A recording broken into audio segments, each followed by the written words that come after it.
All right, welcome to our second edition of Stories from the Trenches for the Sales Enablement Society. I am your host, Juliana Stancompiano, and I am here today with Chris Kingman from TransUnion, and he is the Director of International Enablement, which we were just having a chat prior to doing the recording, and I said, you're going to have to explain to us a little bit about the role that you've had and how you ended up with that title, because that's not one that I run into every day. So Chris, welcome to the show. Thanks so much for being here. And would love for you to just give an introduction and overview of you and the role that you've been doing. Sure. So my current role is the Director of International Enablement for TransUnion, as you indicated. Right now I represent the international portion of TransUnion, which is separate from the U.S. business. And I act as both an internal strategist, so pairing up enablement programs, tools, technologies, people's resources, and departments, like combining sales and marketing in our international businesses to help them achieve their revenue goals. So typically I act, in certain engagements with these regions. I'll head to APAC, or I'll head to the UK, which is our newest region, and both diagnose the business or, ascertain how the business is functioning, and then try to understand their strategic goals and pair up existing resources from TransUnion corporate or other international regions, partner with departments to create resources, or investigate outsourcing or bringing in third parties to help us meet our goals. Got it. That's fascinating, because we don't always see that kind of title, right, in the sales enablement realm, and having the international aspect to it.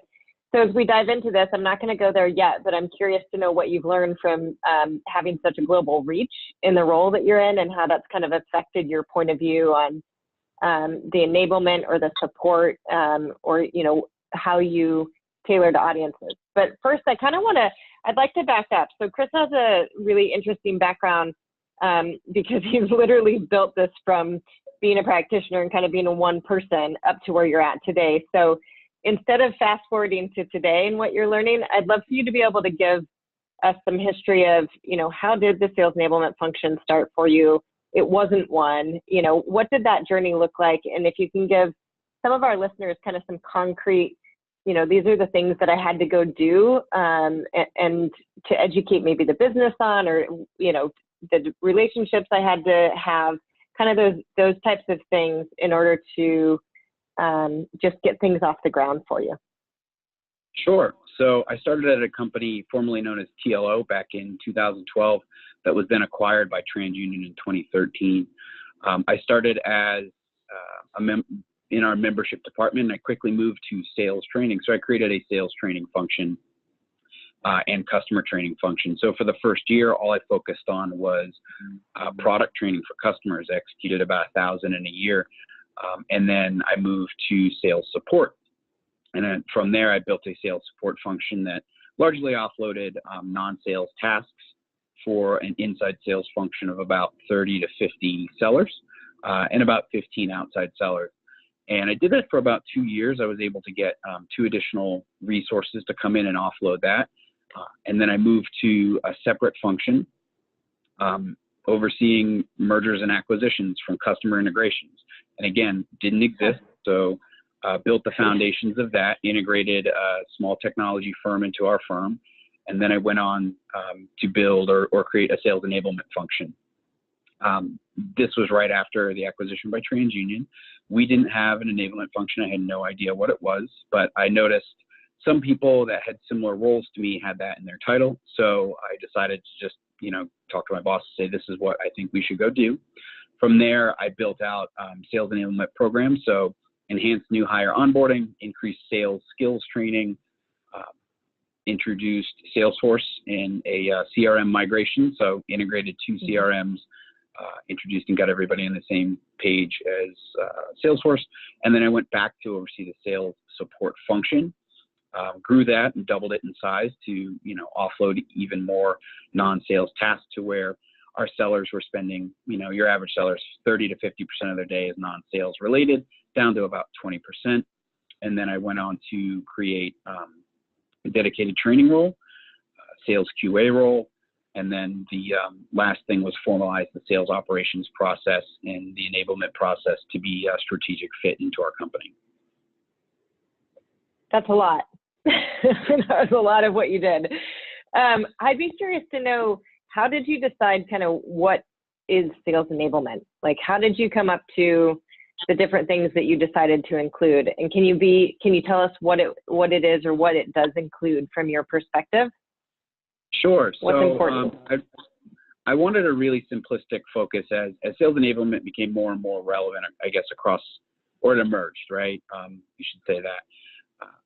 To me, it's about focusing on driving revenue, and it's at a simplistic form. It's about who do you have to bring to the table to make that happen. And so everything that I've focused on has been identifying challenges within a business, talking to the individuals involved in the challenge, and then prioritizing that challenge and figuring out what resources do we need, or how do we solve this problem. And it sounds overly simplistic, but that's how I've approached it since 2013, and it's been rather successful, is simply identifying challenges, using enablement and revenue as sort of a catch-all or an umbrella to say, everything fits in here. And to your question, what is enablement and what is not? Anything that drives revenue can technically be put under enablement. Doesn't mean it should be, right? Like marketing could be an enablement function, but it's Right. got enough merit to stand on its own. To me, it's always been support structures, not customer support, but an internal sales support function, training and development functions, the CRM and technology functions, and then depending on the maturity, if you can integrate a QA process to listen to and score calls. Those are all enablement practices that I think are foundational. Aspirational ones include, maybe a content management team or a person dedicated to that platform. Any other additional technologies you bring in, like a learning platform, an enablement platform, things like that, are all sort of they're nice to haves, but not necessarily foundational. That's great. So that's great, specific, how you viewed the enablement and then outside. So that's terrific. I'm going to back up a little bit, because I think you said something that's really important that I'd like to just highlight and dive into a little bit more, which is about going out and talking to people and understanding, what the needs were, what was happening before kind of deciding what you were going to go do. And I'd be curious to know, what people were you talking to? Where were they in the organization, and kind of what were maybe some of those conversations that you had along the way? Certainly. So depending on the challenge, it really just boils down to who has skin in the game and owning it. So the most notorious one we know is sales and marketing working together.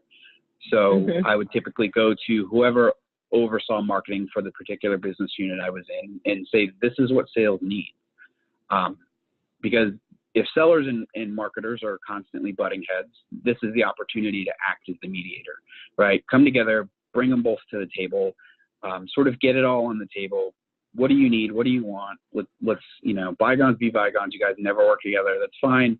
But let's move forward in the name of revenue. It benefits everybody, right? High tide raises all boats. And it's kind of as simple as that. And it just depended on the project. If it was CRM related or a lot of integration related stuff, I'm having a lot of conversations with IT, associates. Not uncomfortable in having those conversations. But certainly, some enablement practitioners may not have an IT background or a deep knowledge of these things. Doesn't mean you shouldn't bring them to the table and have them sort of chime in on what needs to happen or how they can help. I think it just depends on the situation. I always go into the situation asking, who has a hand in this, what systems are involved, and then start wherever you can start. If you know who oversees a certain function, ask them. If not, go above them. Go to the highest person you have to go to say, here's what we're trying to do. Who should I talk to? Chances are they're always going to help you. And the other thing is whoever comes to the table, they may have their prejudices. They may have their arms folded up when they sit down for the first time. But eventually, once everybody gets that out of the way, people are usually very inclined to help you. And it's sort of a large portion of my job. And I think one of the things that's helped me be successful is my ability to mediate these conversations and just get Mhm. get it all out, get it, out on the table there. So all the frustrations are gone, and then start to build and start to work towards actually growing or improving. Yeah, that's great. We've talked a lot recently about being facilitators, right, of the conversations that need to happen to get to a solution so that you can keep running faster and help the sellers versus, and I think that's exactly to your point that you're making. You said another thing that I want to hone in on now, and this is around what sellers need. And I'm curious from your perspective, who decides what sellers need? That's a great question. So I like to ask, when I go to sort of diagnose, which use the term diagnose, or just figure out what the business needs or what they think they need, I like to ask sellers.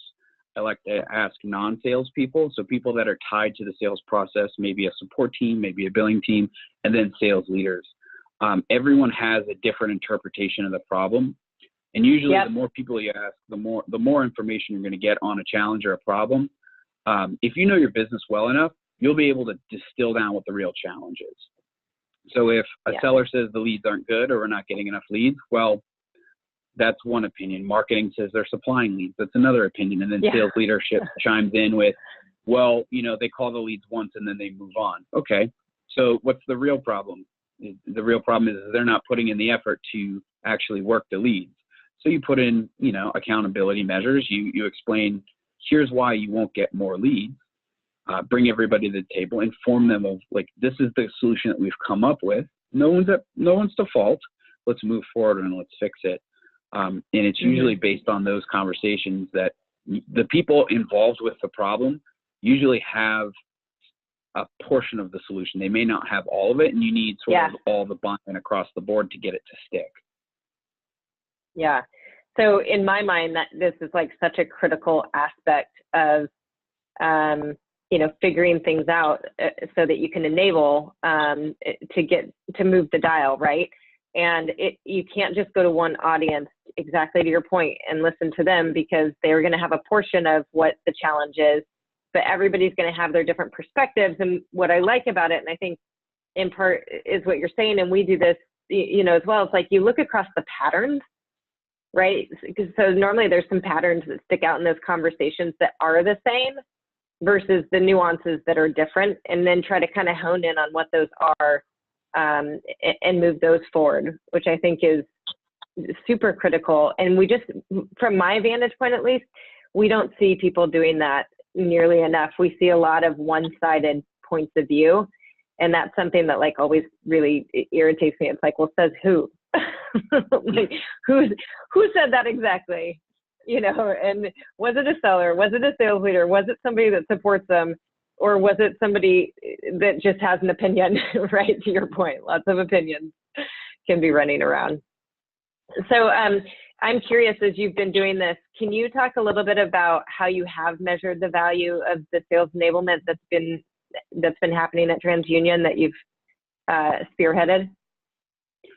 Sure. So I think the go-to yardstick is revenue, right? You're always going to want to look at revenue, and at a high enough level, you can certainly equate improvements in revenue or revenue attainment to sales enablement activities. But when you want to get a little bit more granular, there's a serious amount of benchmarking you need to do. I would say, and it's been difficult because each individual region in the international portion of TransUnion operates separately. There's not a standard operating model for all of them. So benchmarking is a little bit difficult, and then you have disparate systems, et cetera. But in a perfect world, you would establish sort of revenue baselines, opportunity baselines.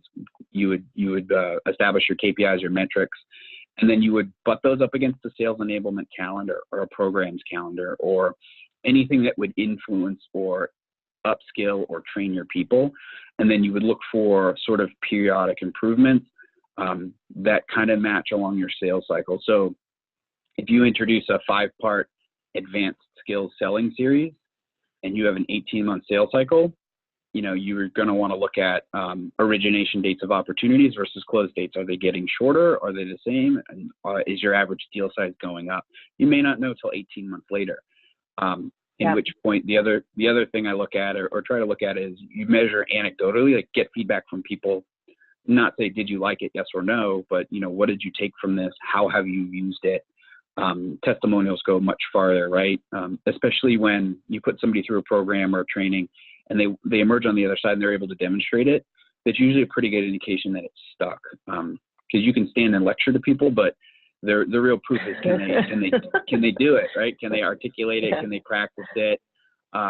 For those that are in like field sales or outside sales, and if your manager understands the program you went through and then they observe you doing that out in the field, it's a good sign. And it's certainly an indicator that the training and the enablement approach there is sticking. It's not a clear cut, you made your number or you didn't when measuring sales enablement. I actually posed this question today in the forum of just how do you measure success for your groups? And my guess is it's going to be, if 100 people answer, it's 100 different answers. But I think it all boils down to collecting feedback from your leaders. You should always be talking to your sales leadership or your executive leadership and say, what does good look like for you? What do you think good looks like? There can be standards, there can be industry benchmarks or things like that, but it all comes down to what works for you and what will represent a positive investment, let's say, for you and your team. Terrific. Yeah, that all makes a lot of sense. I think lecturing hopefully is going by the wayside, especially for salespeople. I don't see how it's super effective. Never. I know that my college experience could have been better if I was lectured at a little bit less. I'm curious to know, so there's a lot of people out there, and we've seen this a lot, within Sales Enablement Society, where sales enablement is a brand new thing that's happening, right, in somebody's company. And they always want to know, what do I do first? Because I think we can all appreciate, you hire somebody to focus on this thing, and they're probably just overwhelmed with everybody's needs of please help me first, please help me first. So where would you suggest that people focus first? Sure. So I would say if you hire a lot of sellers, like maybe you have a high turnover rate, which is unfortunate, or you're growing rapidly, I'd say new hire onboarding is a surefire bet, right? I can't quote a specific statistic, but I'm pretty sure the majority of companies haven't nailed new hire onboarding. So a good program is always warranted. The second thing would be if you don't have a CRM, that would be another great sound investment. There's, I'm sure if you asked a crowd of 500 people, a couple of people would raise their hands that they are still using Excel spreadsheets to maintain their customer records. It seems crazy in today's world. Yeah, and not only the risks of it, right, but then you can't leverage all the amazing enablement and sales platforms and technologies and MarTech to reach these people even more and more. Those are two of the areas that I would focus on immediately out the gate when you enter it. And then the third I would say is what is the responsibilities of your sales leadership? So focus on developing them into coaches if they're not coaching, or how you can better enable your sales leaders. If you have sales leaders that are closing on the phone, you don't have sales leaders, you have, senior sellers. So peeling them back to develop their people and sort of instilling that growth mindset. Now, assuming all of that exists and you join an organization that really just needs fine tuning versus foundational stuff, I recommend interviewing as many sales leaders as you can get a hold of, executive sales leadership, so an SVP or a VP, some of the sellers, and just really ask them, what's preventing you from being successful, or what do you think our biggest challenges are?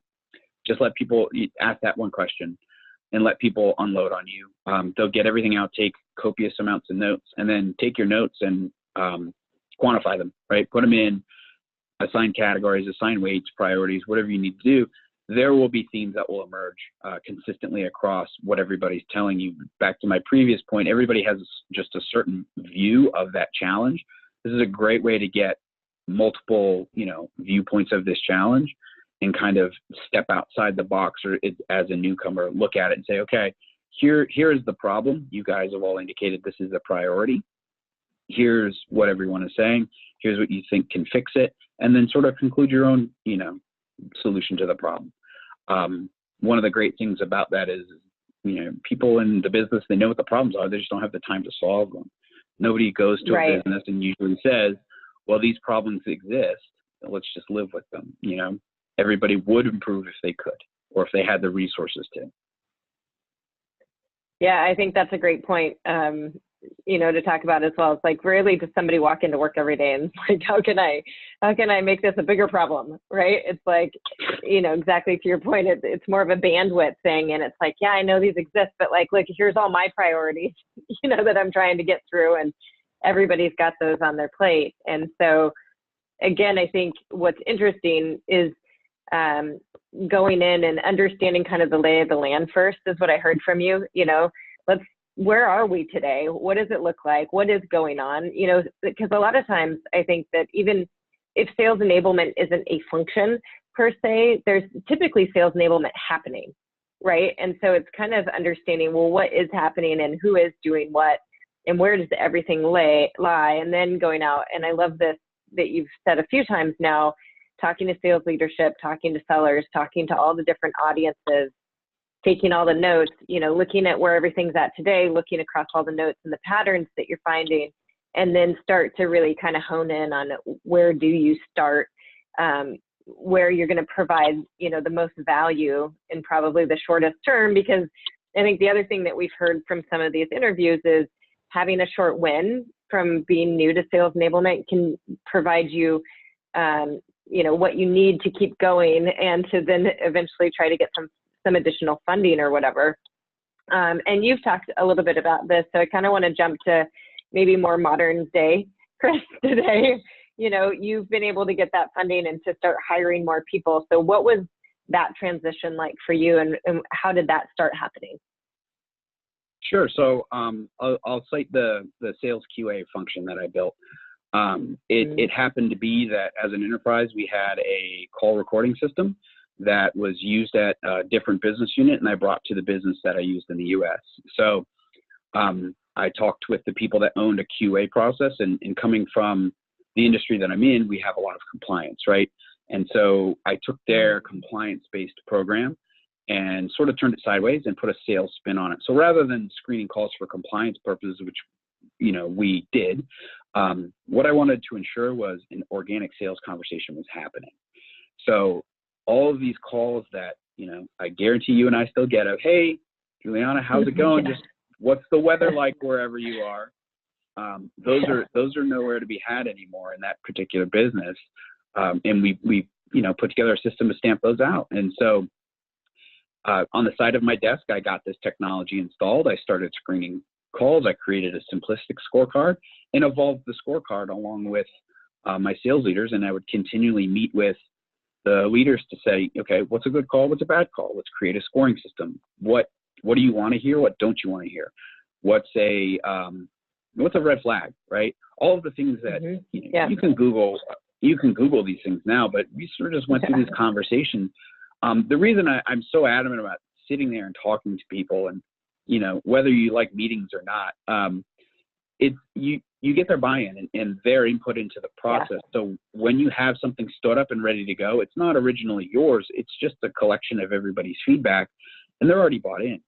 And it makes it a lot easier to sell this. So we stood up this function, and it started with myself listening to one call per inside seller per month.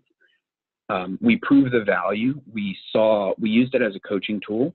We used it as a standardization of quality tool. It gave us a really good idea what was happening on our customer calls. A lot of things that we coached them to do one thing, but they were doing another. It's all eye-opening stuff. And all through the whole process, I would do a quarterly update saying, here's what we've seen in this QA process. Here's what we're going to do. And when your 2-year, 3-year planning process comes around, or your budgeting quarter comes around, eventually once we proved the value of it, we had buy-in across that it was necessary, but necessary to invest into scale, we put in the request for a person. Took some time to hire somebody, but eventually we proved it so valuable that we then hired a person on. And as that grew and as they scaled, and we hired a very talented guy, we added 2 more people to where it was now sort of what your industry standard is. You look at your previous month's call volume and you try to get 8 to 10% of that projected for the next month to listen to. So now we're getting 12 to 15 calls per seller. Now the scorecard is very elaborate and built out. And it's a lot smarter. Yeah, it's a lot smarter. It's a lot easier. And now they just invested in a technology to pre-screen the calls to tell them which ones are the priority ones to listen to. And the training impacts have been amazing. The ability to share a call with somebody and say, why did you say that? What were you thinking? What was going through your head is amazing. It's an invaluable training tool. And we were able to sort of just step by step, build it up on the side of my desk, and then transfer it to somebody, and then keep showing the value, keep demonstrating the value, and constantly communicating the value to executive leadership, to where they believe that, funding was necessary. And now it's an exportable best practice. All of the regions that I go into, so one of the questions I ask is, what kind of technology do you have to record calls? Are you using this? And it's so the real strategy here is, you just have to continually define what the value or what the ROI is, or what good looks like. What's the potential impact? And then keep showing how you're either meeting it, exceeding it, or you're not meeting it. You could certainly go down one path and it becomes sort of visible that something is valuable in a completely different way, right? We wanted to ensure organic sales conversations were happening, but we found out a whole bunch of other things that we just were neglecting in training, or we weren't preparing our sellers with competitive intelligence. It was a constant comment that we had come up, and all of this we would never have known, right? Because we didn't have the tools of the program to do it. And the data, yeah, that's great. That's terrific. So again, this is a constant theme, I think, with you as we're talking through this is, and we see the same. It's really like having the conversations, asking the questions, figuring out what's going on, and then start to slowly do the work and gather the information, look across patterns, fill the gaps where the gaps need to be filled, and then keep showing the progress that it's making, right, on a scorecard view, so that your sales leadership and everybody can see the incremental shifts. And it's probably interesting. I would just love to know from you, like, where you're at now, when you look back to where you started. Is it kind of funny, like, you're just like, wow, we've made such massive progress, even though, and I think this interesting thing is that it sounds like it's been done really methodically and probably like in small pieces, but then those add up so much through time. I'd be curious to know how that is for you today. It's certainly nice when I go back to visit that business, and it's located down the street from where I am, or I talk to some of the people who used to work for me. It's great to hear how much progress they're making. Like I said, that particular team just got funding to invest in call recording software, which is something that we were fighting for 3 years, and they just got it now. It's nice to hear the sales trainer that I had, 60% of his year last year was spent on new hire training, and his new hire program was selected as the template for the global program. Things like that are great, because when you're building it, or when you're sitting and doing a sales onboarding program and you're in your 7th day and it's the 8th hour of training for that day you've been doing, like, none of this occurs to you that maybe this may be bigger than you, or you may be able to make it bigger than you. So it's very rewarding to go into some of these regions who don't have these resources. And, certainly I don't assume what's good for them. I have them explain to me, where they are and what they want and what they think will work. But it's nice to know that in the back of my head, I can go and say, okay, well, you know what? It sounds like database marketing may benefit you, or a dialer may benefit you, or just rattle off all of these programs, these things that I've built with my teams over the years. Right, they can leverage. Solve a lot of those. Yep, that I can link them up with or solve their challenges with rather quickly. That's awesome. So I'm curious, now that you've moved into this international role, and this is kind of my last question as we wrap it up, but what's been your biggest learning so far in just the audience and, the sameness, the not, the what's different, what isn't, what's kind of been your biggest learning curve as you've moved more globally? Sort of to your point, the sameness, right? We all have the same challenges. It's funny because every business you go into, and this consultants say the same thing. Every customer says, you don't understand. Our problems are different. We're different. Right. The reality is, no, you're not. You're just another company, another business unit. You have the same problem. You have the same goals. A lot of this stuff they seem really complex, but consistently what we find is people they can't see their way out of problems because they're too close to it. And it should be viewed as a positive thing, right? So I think the real benefit from having sales enablement is you can have somebody come in and sort of step back and be an internal third party to look at a problem, collect multiple perspectives, and really solve the challenges. I think one of the things, and I'm going to repeat it again, one of the things that I've learned or at least cemented in my brain is just talking to people actually really solves a lot of problems. And a lot of problems stem from misunderstanding and miscommunicating or emails sent in a hurry, a meeting that has an ambitious agenda where half the stuff doesn't get covered where it's relevant to half the people. All of that stuff can really be solved if you have, conversations to just address needs. What do you need? What do you need so you can help this person? What do you need to be successful? What do you need to make this problem go away? It sounds really simple, and I hate to simplify it that much, but I think that's sort of the thing that's really emerged is it doesn't matter the region. It doesn't matter where I am in the world.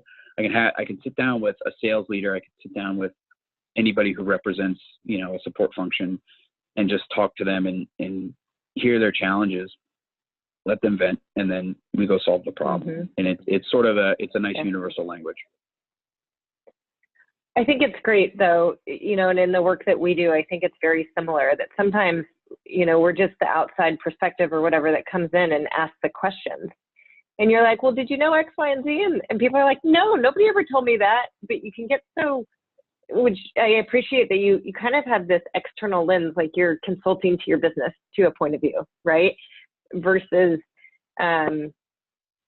when you're internal to an organization, you get caught up in the day-to-day and all the other the things that kind of start to take up your time versus just sitting and having the conversation and asking questions, right?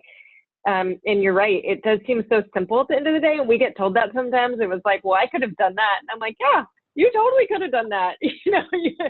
But we don't always take the time to do that because it seems like, the thing that we have to be creating or the deliverable that's on our plate might be weighing on us more than just having that kind of a conversation. And so I think that that's a really, really critical point for everybody that's listening is to keep making certain, like, I'd be curious to know how much of your time do you spend having those conversations versus doing something else?